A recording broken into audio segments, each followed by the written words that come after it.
This is Preaching Through the Fire with Maury and NICHOLS the first. Mama said, tell it, boy. You can't preach through the fire. You can't have God's business. Preaching through the fire. That's the only way to go. You've been tried by fire. And now is your strong desire. Talk back.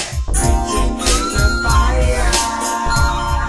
Only thing needed in the fire is the word of God, because God is a consuming fire. Preaching through the fire. Gonna take you higher.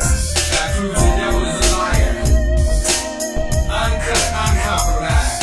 Preaching through the fire. Oh yeah, we blaze and blow. Get out of my way, Tank. Preaching through the fire. Be ready. Maury, that's the first, right here, right now. You are now experiencing Preaching Through the Fire. Outreach Pastor Maury NICHOLS the first, and today we're dealing tonight, wherever you are, around the world or whatever, we're dealing with judging. And you hear people talking about, don't judge me. Judge not and be not judged. That's one of the most utilized scriptures in defense of your wickedness, is judge not and be not judged. We will get into that also. We dealt with Dan being the first judge, God being the first judge, and he gave you a choice in his first judgment. But he let you know what the sentence was, okay? You can do good and be accepted, or you can do bad and sin is at the door. Okay? It seems like a choice, but really the only option you really have is to do what's acceptable to the Lord. Sin is not a choice. Death is not a choice. I don't think that's a viable choice. I don't believe that hell is a choice. Okay? I don't think that somebody sits there and say, in their right mind, right spirit, you know what, I think I would rather rule in hell than to serve in heaven. I don't believe that. You know, it's something behind that, something into that, but we'll get into that too. Now we're going to deal with instructions on how to judge. Leviticus 19 and 15. Before I read that, I would just like to read, well, you know what? There were some things that God laid down. There were some laws that God laid down in the 19th chapter. When you have time, read it all. And they're not abolished, but this 14th verse, I want to say, thou shalt not curse the deaf, nor put a stumbling block before the blind, but thou shalt fear thy God, I am the Lord. That is very important. You should fear God, for I am the Lord. That's what he said. Now, how can you fear God if you don't believe God? You're already in trouble. You're behind the 8 ball. You're behind 2 or 3 8 balls. Okay, but now the 15th verse is instructing Moses, is instructing the people how to judge, because the people were assigned to judge the small matters. Some things you can take care of yourself. You really want to do what's right. You know what's right, what's wrong. My daddy said it all the time. Boy, you know what's right, what's wrong. Why? Because he's already laid that foundation of what's righteous and what's unrighteous. That was already laid in the household. So you knew right from wrong. So the teacher, if the teacher called and said this, 99% of the chance, they knew you was wrong, because they knew the teachers too, okay? And they knew the teacher's character, the teachers knew their character. They had it like that. So if you got your butt beat at school, you were judged, sentenced, then you came home and got judged and sentenced too. Why? Because you knew right from wrong. The 15th verse of Leviticus 19th chapter says, ye shall do no unrighteousness in judgment. Thou shalt not respect the persons of the poor, nor honor the persons of the mighty, but in righteousness shalt thou judge thy neighbor. So it doesn't matter if you're rich, if you're poor, if you're middle class, if you're in Bombay, India, wherever you're from, doesn't matter if you're black and white. Now I'm talking about the judgment of God. It's not based on color. Now the judgment of man may be based on color, social, economical status, maybe based on whether you related to the judge or not. All kind of things that men do. See, when men do a law, they got loopholes and they got a law behind the law. They got rules behind the rules. But with God, his rule is his rule. And he said that you shall judge with a righteous judgment. It doesn't matter. You may love that child, but you better tell that child to keep selling dope. He'd like to end up in the grave. or end up in jail. You better tell that daughter of yours that go engage this ain't the way. These are the things that can happen. You will end up in the lake of fire. You've got to judge with righteousness. Now, how do you do that? Because whether I like it or not, this is what the Word of God says. And God is righteous. And anything contrary to God is unrighteous. It's simple, okay, but it's complex. Because you got to get in there, you got to find out what it is that pleases God and what doesn't. See, I learned early what pleased my dad and what didn't, what pleased my mother. My dad said take the trash out on Friday, was out there Thursday evening. I saw the judgment of beating my little brother and them behind, and hey, whatever you need me to do. I'm the same way with God. Okay, I've seen tsunami, tornadoes, I've seen some things that God has done and read some things. Okay, God, what do you need me to do? That doesn't mean I've always been obedient. Don't get me wrong. But I fear God, and I don't want the judgment of God on my life unright. I don't want to be judged for unrighteousness.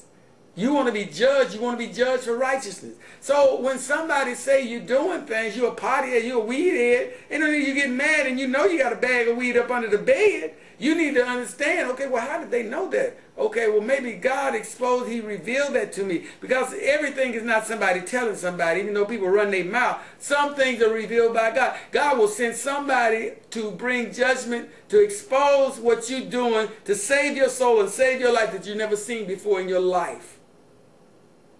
Just so you can't say, no, Curtis, you just trying, you just mad because this. And then another thing that people want to do is say, well, you sin.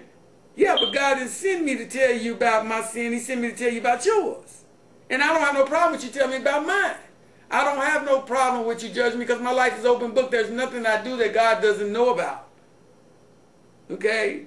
I might have already repented for what you found out. You might have found out news that was back in the 80s thinking that it's now. So the judgment is cool with me. Because if you're not right, if you just saying things, you're not hurting nobody but yourself, because I'm a child of God. And he will bring drama to you, your mama, whoever. Judging. That's what we're talking about right here. This is part 3. Ye shall do no unrighteousness in judgment. A lot of people are going to feel the wrath of God because they have judged and sentenced unrighteously. Excuse me. People have died, people have went to prison, people have been executed, it's a lot of things been going on behind unrighteous judgment. That's because Satan is sitting in the seat. But now, do you want to be judged with Satan? Or do you want to be judged walking with God? Because you're being judged. Everything we say, everything we do is taken into accountability according to the Word of God. So judging, only God can judge you. Well, you know what? Cain said that judgment was more than he could bear. A vagabond, a fugitive. He put a mark on him that everybody would know. Cain said, man, everybody going to try to kill me. And God protected him, but that judgment was still on him.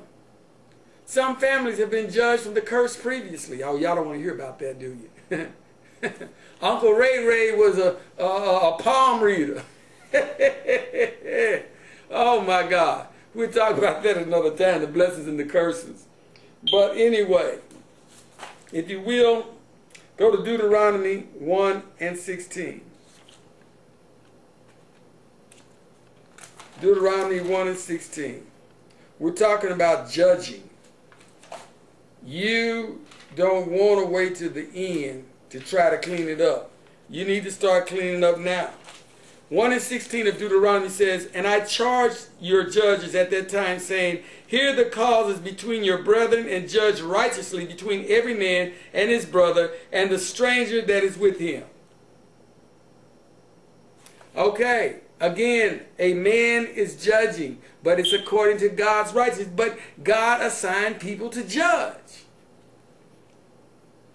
But God chastised. He checked the judge. He told him you shall not respect a person in judgment. In essence, you don't do no favor in judgment. You don't give favor just because that's your son, or just because that's your auntie, or just because that's Pookie. No, you righteously. You're not right. If you're not right, you're not right, according to the Word of God. Okay, let's go to Deuteronomy 17 and 12. We're talking about judging. And the man that will do presumptuously and will not hearken unto the priest that standeth to minister there before the Lord thy God, or unto the judge, even that man shall die, and shall put away the evil from Israel. And all the people shall hear and fear, and do no more presumptuously. Presumptuously.